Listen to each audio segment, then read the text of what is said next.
안녕하십니까, 알림이 황희두입니다. 이미 민주시민들은 예측했지만 윤석열 당선자 측에서 공약 말바꾸기에서 뒤통수 맞았다는 반응이 나오고 있습니다. 일부 공약은 벌써 후퇴하거나 중장기적 과제로 추진해야 된다는 목소리가 인수위 안팎에서 나오고 있는데요. 바로 부동산 공약이 문제라는 거죠. 취임도 전부터 윤석열 정부에 대한 실망감이 커진 데다 6월 1일 지방선거에도 악영향을 미칠 수 있다. 그래서 인수위가 신중론으로 돌아섰다는 분석이 나오고 있는데, 이걸 두고 시장에선 결국 표를 위한 선거용 공약이었냐, 이런 반발이 나올 수밖에 없는 거죠. 원래는 재건축 규제 완화를 조속히 추진하겠다, 이런 공약을 내지 않았습니까? 하지만 여기서 한 발 물러서자 뒤통수 맞았다, 이번 정부도 믿기 어렵다, 표 얻어놓고 이제 와서 엎어치기다, 어떻게 취임 전부터 이러냐, 이런 비판의 목소리가 나오고 있습니다. 워낙 반발이 심해지자 곧바로 민심 달래기에 나섰는데, 중장기 검토 과제라는 표현에 오해가 있어서 정정한다며 결국엔 말장난만 한 것으로 보입니다. 인수위의 방향선에는 곳곳에서 포착되고 있는데요. 애초에 이명박근혜 정부 때도 종부세 폐지 공약은 실패하지 않았습니까? 이 역시도 힘들 거라는 관측이 우세하고 있습니다. 이러니 해당 소식을 접한 시민들은 옆에서 훈수 둘 땐 다 할 수 있을 것 같지만 막상 책임지면 쉽지가 않은 걸 이제 알았냐? 사실 이제 알았다기보단 원래 알면서도 반대를 위한 반대를 한 거죠.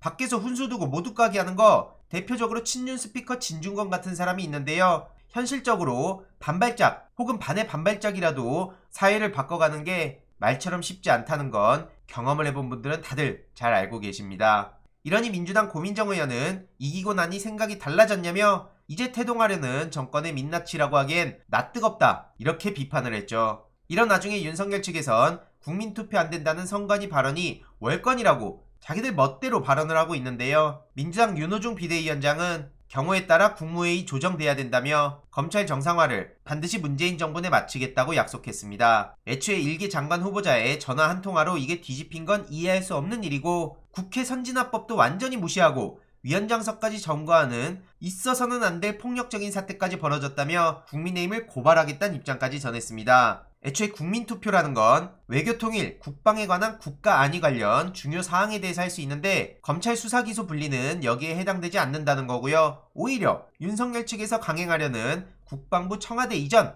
이거야말로 국민투표에 붙이자는 얘기가 나올 수밖에 없다는 거죠. 게다가 박홍근 원내대표는 최근 한동훈 후보 인사청문회 일정에 합의했다는 소식을 전했는데요. 마찬가지로 전화 한 통으로 저렇게 프리패스하는 걸 두고 만사 한통, 한통운이다, 이런 비판까지 하고 있고요. 스스로를 소통령을 자처하는 뻔뻔함이 놀랍다는 겁니다. 지금도 늦지 않았으니 한동훈 지명 철회만이 민주국가의 중심을 잡고 국민적 우려를 잠재우는 유일한 길임을 명심하라고 따끔하게 비판을 했습니다. 그런데 한동훈 문제뿐만 아니고 최근 드러난 박보균의 친일 역사관, 어떻게 식민지배를 옹호하는 사람이 문체부 장관 후보자로 나올 수 있습니까? 그것도 2022년에 말이죠. 유튜브 영상에 직접 아직까지도 기록이 남아있는데요. 타임라인 순으로 박보균 후보의 문제를 지적해놓은 네티즌도 있었습니다. 야, 발언 하나하나 뜯어다 보면 정말 충격적이란 말밖에 안 나오고요. 일본 사람인지 한국 사람인지 너무 심각하게 편향적이다, 이런 비판까지 나오고 있습니다. 이러니 신친일파들이 복귀한 거다,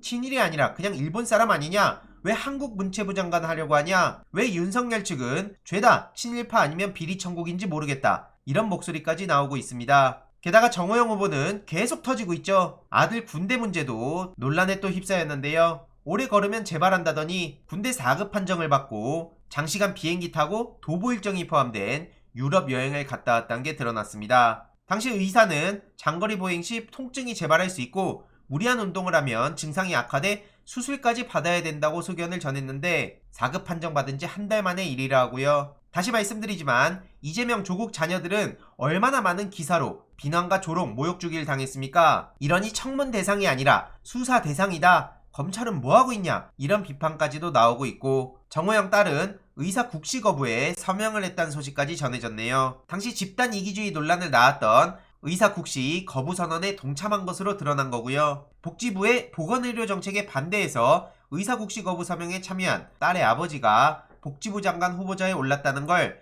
이해하기 어렵다는 반응도 많이 나오고 있네요. 게다가 딸이 인턴에 합격할 당시 경북대 의사 자녀만 6명이었다는 소식도 드러났는데요. 오늘 오전 조국 전 장관은 이런 글을 전했죠. 공주대의 연구윤리위원회 결정인데요. 쉽게 말해 부정행위가 없다, 딸 인턴 활동 문제 없다는 결론을 내린 건데 검찰과 법원은 어떻게든 범죄로 만들어버린 거죠. 심지어 오늘 사법농단 논란에 휩싸였던 임성근 씨를 무죄 확정 내렸다는 소식이 전해졌습니다. 이러니 시민들 입장에선 어처구니가 없다는 얘기가 나올 수밖에 없는 거고요. 그래서 검찰, 사법, 언론 개혁이 시급하다는 얘기가 계속 나오고 있는 겁니다. 마지막으로 문재인 대통령 5개 광고 소식을 전해드리려고 합니다. 여성시대 유저들이 주도를 했다고 하는데 정말 대단하다는 생각밖에 안 들고요. 광화문과 강남역 5개 전광판 광고를 오늘부터 시작한 거죠. 실물 사진이 공개가 되기도 했는데요. 그런데 상황을 들어보니 광화문 광고는 많은 민원이 있어서 오늘 내려가고 나머지 비용은 환불받을 예정이라고 합니다. 강남역은 아직까진 괜찮다고 하는데 이 역시 마찬가지로 이후로 어떻게 진행이 되는지 계속 전해드릴 예정입니다.